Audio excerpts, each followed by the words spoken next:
آپ تک پہنچنا تو ایسا ہی تھا کہ جیسے کوئی انسان خدا تک پہنچ جائے، لیکن کہتے ہیں کہ میں اب مجھے معلوم ہوا کہ یہ بھی بہت دور تھا۔ اب اس شعر میں کچھ معرفتی رنگ ہے، کچھ صوفیانہ رنگ ہے۔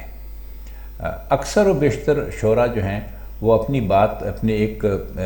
زمینی سمجھ لیجئے کہہ لیجئے محبوب پر رکھ کر کہتے ہیں، تو شعر کا مطلب کچھ یہ ہے کہ انسان کتنی بھی کوشش کر لے اور اپنے آپ کو کتنا بھی خدا کے راستے میں وقف کر دے اور سمجھ لے کہ وہ خدا تک پہنچ گیا ہے، لیکن وہ پھر بھی بہت دور رہتا ہے۔ کہنے کا مقصد یہ ہے کہ خدا کو پانے کے لیے انسان کو بہت کچھ کرنا پڑتا ہے، لیکن اور وہ سمجھتا ہے کہ شاید وہ خدا تک پہنچ بھی گیا ہے، لیکن وہ ہستی ایسی ہے کہ آپ کو اس کا جلوہ ہر شے میں نظر تو ضرور آتا ہے، آپ اس پر غور بھی کرتے ہیں، اور جتنا غور کرتے ہیں اتنا آپ خدا کی شان کے معترف ہوتے چلے جاتے ہیں، لیکن اس کے باوجود بھی آپ کبھی یہ دعویٰ نہیں کر سکتے کہ آپ خدا تک پہنچ گئے ہیں، کیونکہ وہ ہستی ہی ایسی ہے کہ جس سے آدمی سمجھتا ہے کہ میں پہنچ گیا،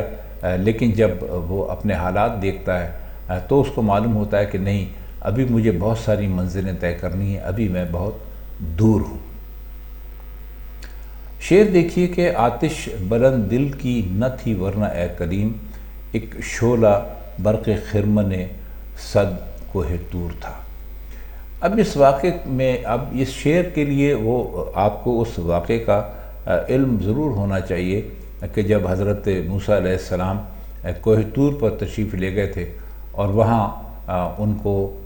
خدا کا انہوں نے نور دیکھا تھا، یا خدا نے اپنے جلوے کی ایک جھلک دکھائی تھی جس سے کہ وہ بے ہوش ہو گئے تھے، اور پھر وہاں سے ان کو جو ہدایات ملی تھیں اور جیسے وہ جایا کرتے تھے وہاں پر، وہ ایک علیحدہ سے ایک سارا قصہ ہے جو ظاہر ہے کہ آپ نے کہیں نہ کہیں اسلامی کتب میں ضرور پڑھا ہوگا۔ تو آتش کہتے ہیں آگ کو، اور بلند، آتش بلند کا مطلب ہے بہت زیادہ آگ۔ تو کہتے ہیں کہ وہ جو بہت زیادہ آگ تھی، ورنہ کلیم کہتے ہیں موسیٰ علیہ السلام کا خطاب ہے کلیم۔ کلیم کا مطلب ہوتا ہے وہ جس نے کہ خداوند تعالیٰ سے گفتگو کی ہو۔ کلام آپ جانتے ہیں بات چیت کرنے کو کہتے ہیں۔ تو آتش بلند دل کی نہ تھی ورنہ اے کلیم، وہ حضرت موسیٰ علیہ السلام سے مخاطب ہو کے میر تقی میر کہہ رہے ہیں کہ آپ کے جو دل میں آگ لگی ہوئی تھی وہ بہت زیادہ نہیں تھی، ایک شعلہ برق خرمن صد کوہ طور تھا۔ تو وہ کہتے ہیں کہ ورنہ تو اس کا ایک ایسا شعلہ اس سے اٹھتا کہ وہ 100 کوہ طور ہوتے تو وہ بھی اس سے جل جاتے۔ تو آپ نے اپنے دل کی حالت کو، یعنی مطلب یہ ہے کہ وہ ملاقات کے لیے چونکہ تیار نہیں تھے، تو بس جب وہ اللہ نے اپنا نور دکھایا تو اس کے سامنے وہ بے ہوش ہو گئے اور وہ زیادہ بات نہیں کر سکے۔ خواتین حضرات، اس شعر کی بڑی لمبی تشریح ہو سکتی ہے، لیکن چونکہ اتنا وقت نہیں ہے اور ہمیں مختصر سے وقت میں یہ ویڈیوز بنانی ہوتی ہیں، تو بہرحال آپ ان مشکل الفاظ کے معنی کے ساتھ اور جو کچھ ہم نے ٹوٹا پھوٹا آپ کے سامنے بیان کیا ہے، اور اس سے اس شعر کو سمجھنے کی کوشش کیجئے، تو امید ہے کہ آپ اس کے کچھ نئے معنی بھی نکال لیں گے۔ اگلا شعر ہے کہ مجلس میں رات ایک تیرے پرتوے بغیر، کیا شمع کیا پتنگ ہر ایک بے حضور تھا۔ مجلس کہتے ہیں محفل کو جس میں کہ لوگ جمع ہوتے ہیں، بزم بھی کہتے ہیں، اور پرتوے کا مطلب ہے سایہ، اور پتنگ جو انہوں نے کہا ہے یہاں پر یہ پتنگے کے لیے استعمال کیا ہے، یعنی پروانہ، اور بے حضور تھا یعنی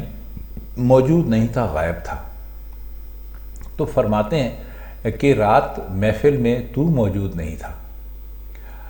اور جب تو موجود نہیں ہوتا تو اتنی روشنی نہیں ہوتی، جب اتنی روشنی نہیں ہوتی تو وہاں کیا شمع اور کیا پتنگا، ہر ایک بے حضور تھا، مطلب ہے کہ اس میں بھی کوئی خاص شمع جل نہیں رہی تھی، اتنی روشنی نہیں تھی، تو اور پتنگے جب شمع جلتی تو وہ اس کے اوپر آتے ہیں، تو ہر ایک بے حضور تھا کا مطلب ہے کہ کوئی بھی نہیں تھا۔ تو جس بھی محفل میں تو ہوتا ہے اس محفل میں نہ تو کسی کی شمع جل سکتی ہے، جب شمع نہیں جلتی تو اس پر کوئی پتنگا بھی نہیں آتا۔ کہنے کا مقصد یہ ہے کہ تیرے حسن کے سامنے، تیرے نور کے جلوے کے سامنے ہر ایک چیز ماند ہے۔ اگلا شعر دیکھیے، اس فصل میں کہ بات کر رہے ہیں، وہ موسم کی بات کر رہے ہیں۔ موسم کون سا؟ غم کا موسم بھی ہو سکتا ہے، خوشی کا موسم بھی ہو سکتا ہے، اور گل کا گریباں بھی ہے ہوا، کہ مطلب ہے کہ جو پھول ہے اس نے بھی اپنا گریبان چاک کر دیا۔ مطلب یہ ہے کہ ہر طرف اس قدر پھول کھلے، اس قدر بہار آئی، سب کچھ اتنا اچھا ہو گیا کہ وہ جو بہت ہی زیادہ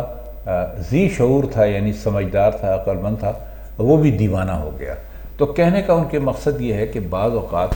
ایسا ہوتا ہے کہ انسان کو خوشی یا غم کسی کو بھی آپ لے لیجئے، وہ اتنا زیادہ اس کو مل جاتا ہے کہ وہ بہت زیادہ سمجھدار ہونے کے باوجود بھی پاگل ہو جاتا ہے۔ ہم بہت ہی مختصر کر کے ان سارے اشعار کی شرح آپ کی خدمت میں پیش کر رہے ہیں، اور اس کی وجہ یہی وقت کی کمی ہے، لیکن ہماری کوشش یہی ہے کہ آپ ان اشعار کو کم از کم ایسے سمجھ لیں کہ آپ سرسری ان کے اوپر سے نہ گزریں۔ جب آپ یہ کوئی شعر پڑھیں تو شعر کا مطلب آپ کی سمجھ میں آ جائے۔ اگلا شعر ہے کہ منم کے پاس قاقم و سنجاب تھا تو کیا، اس رند کی بھی رات گزر گئی جو اور تھا۔ منم سے مطلب ہے یہاں پر پیسے والا، مالدار، جس کے پاس خوب دولت ہو، اور قاقم اور سنجاب یہ ایک قسم کی یہ کھالیں ہوتی ہیں جو کہ بہت قیمتی ہوتی ہیں، اور ان کو امیر لوگ ہی استعمال کرتے ہیں۔ رند کہتے ہیں شرابی کو، اور کا مطلب ہوتا ہے عام، یعنی ایک عام آدمی۔ تو وہ فرماتے یہ ہیں کہ اگر رات گزارنی ہو تو امیر آدمی جو ہے اس کے پاس تو قاقم بھی ہے اور سنجاب بھی ہے، لیکن وہ شرابی بیچارہ جس کے پاس کچھ بھی نہیں ہے، تو دونوں کو چونکہ رات ہی گزارنی ہوتی ہے، تو رات اس طرح بھی گزر جاتی ہے کہ آپ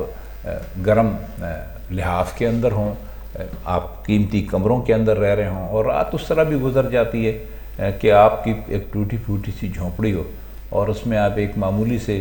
انتظام کے ساتھ اپنی نیند کریں۔ تو وہ کہتے ہیں کہ وہ اس سے بھی آپ کی زندگی جو ہے نا وہ گزر ہی جاتی ہے۔ اگلا شعر ہے کہ کل پاؤں ایک کاسہ سر پر جو آ گیا، یکسر وہ استخواں شکستوں سے چور تھا۔ کاسہ سر کا مطلب ہوتا ہے سر کا پیالہ، لیکن سر کا پیالہ کسے کہتے ہیں؟ جب آدمی مر جاتا ہے اور اس کی ہڈیاں خاک ہو جاتی ہیں تو اس میں اس کا سر بھی ظاہر ہے، آپ نے دیکھا ہوگا تصویروں میں، تو وہ بالکل ایک ایسا ہوتا ہے جیسے ایک پیالہ نما ہوتا ہے، اور اس میں کوئی سوائے ہڈیوں کے اور کچھ ہوتا نہیں ہے، نہ یہ خوبصورت چہرہ ہوتا ہے، نہ یہ بال ہوتے ہیں، نہ آپ نے جو مونچھ داڑھی رکھی ہوتی ہے وہ ہوتی ہے، نہ آپ کے ہونٹوں کی وہ خوبصورت بناوٹ ہوتی ہے جس پر دنیا عاشق ہوتی ہے، نہ آپ کی وہ چمکیلی آنکھیں ہوتی ہیں، کچھ بھی نہیں ہوتا۔ آنکھوں کی جگہ گڑھے ہوتے ہیں، اور سر کی جگہ بھی ظاہر ہے کہ اس میں سے سب کچھ نکل جاتا ہے، تو ایک ہڈیوں کا بنا ہوا ایک کاسا جیسے ہوتا ہے، پیالہ ہوتا ہے، ویسا رہ جاتا ہے۔ یکسر کا مطلب ہوتا ہے بالکل ہی، اور استخواں کہتے ہیں ڈھانچے کو۔ تو کہتے ہیں کہ کل میں کہیں سے گزر رہا تھا تو میں نے میرا پاؤں ایک کاسہ سر پر آ گیا، یعنی اسی طرح کا کوئی مردہ تھا، کبھی دفن ہوا ہوگا کسی طریقے سے، اس کا جو وہ تھا سر کا ڈھانچہ تھا وہ باہر آ گیا، تو میں اس پر میرا پیر پڑ گیا، تو میں نے دیکھا کہ وہ شکستوں سے چور تھا۔ مطلب یہ کہ وہ جو تھا ایک ڈھانچہ تھا، لیکن وہ سب ٹوٹا پھوٹا ہوا تھا بالکل۔ اب اگلا شعر بھی اسی سے جڑا ہوا ہے، ملا ہوا ہے۔ تو کہنے لگا کہ دیکھ کے چل راہ بے خبر، میں بھی کبھو کسو کا سر پر غرور تھا۔ تو کہنے لگے کہ جب میرا پیر اس کے اوپر آیا تو وہ مجھ سے کہنے لگا کہ اے بے خبر انسان، میں بھی کبھو کا مطلب ہے کبھی، اور کسو کا مطلب ہے کسی، اور سر پر غرور کا مطلب ہے وہ سر جس کے اندر غرور ہوتا ہے۔ تو کہنے لگا کہ اس نے مجھ سے کہا کہ اے بے خبر انسان، ذرا دیکھ کے چل، تو بھی کل میری طرح کا ہی ہو جائے گا، کبھی میں بھی تیری ہی طرح تھا، سر پر غرور تھا، اور میرے سر میں بھی بڑا سودا سمایا ہوا تھا کہ میں بہت پیسے والا ہوں، میں بادشاہ ہوں، میں امیر ہوں، میں کچھ بھی ہوں، لیکن آج تو میرا حال دیکھ کہ میرا حال یہ ہے کہ میں ایک ٹوٹے ہوئے کاسے کی، ہڈیوں کے کاسے کی شکل اختیار کر کے ہوں، اور چلنے والے میرے اس جو ہڈیوں کا ڈھانچہ ہے میرے سر کا، اس کے اوپر سے پاؤں رکھ کر چلتے ہیں۔ تو بے خبر سے کہتے ہوئے کا مطلب یہ ہے کہ اس نے ایک نصیحت آموز انداز میں بات کی شاعر سے، اور کہنے لگا کہ تو یہ ذرا دیکھ تو صحیح کہ آج تو جس طرح اکڑ کر اس زمین پر چل رہا ہے، تو یہ سوچ کہ کل تیرے سر کا بھی یہی حشر ہو سکتا ہے، کیونکہ میں بھی کبھی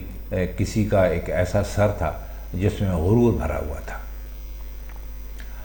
آخری شعر ہے، تھا وہ تو رشک حور بہشتی ہمیں میں میر، سمجھے نہ ہم تو فہم کا اپنی قصور تھا۔ رشک حور کا مطلب یہ ہے کہ حور کی طرح، حور کو جس پر رشک آئے، اور بہشتی کہتے ہیں جنت کو، اور یہ ہمیں نہیں ہے، ہمیں ہے۔ ہمیں میں میر کا مطلب ہے کہ ہمارے اندر ہی۔ تو فہم کہتے ہیں سمجھ کو،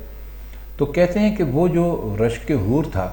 وہ ہمارے اندر ہی چھپا ہوا تھا۔ سمجھے نہ ہم تو فہم کا اپنی قصور تھا، لیکن ہم اس بات کو سمجھ نہیں سکے، تو یہ ہماری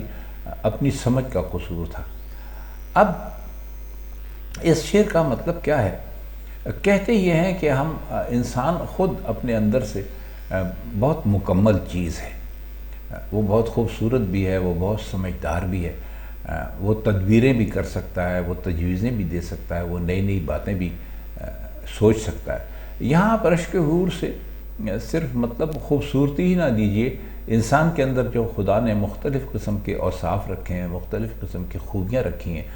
ان پر بھی ذرا غور کیجیے۔ کہتے ہیں لیکن مصیبت یہ ہے انسان کے ساتھ کہ وہ اپنے اندر جو اس کے خوبیاں خدا نے رکھی ہیں، ان خوبیوں پر کبھی غور نہیں کرتا، اور ہر وقت اپنے غموں کا اور اپنے دکھوں کا، اپنے دکھڑوں کا ذکر کرتا رہتا ہے۔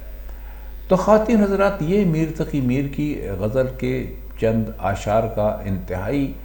مختصر سا مطلب تھا جو ہم نے آپ کی خدمت میں بیان کیا۔ تو انشاءاللہ تعالی ہم میر کی غزلوں کو، ابھی چونکہ ہم غالب پر بات کر رہے ہیں، لیکن میر کی غزلوں کا جیسے جیسے بھی ہمیں ان کی کوئی غزل اچھی لگتی گئی، یا ہمارے کسی دن میر کے بارے میں بات کرنے کا سلسلہ ہوا، یا آپ نے کسی خاص غزل کی فرمائش کی، تو انشاءاللہ تعالی پھر ہم آپ کی خدمت میں میر کی غزلیں بھی اسی طرح پیش کرتے رہیں گے۔ تو آج کے لیے اتنا ہی۔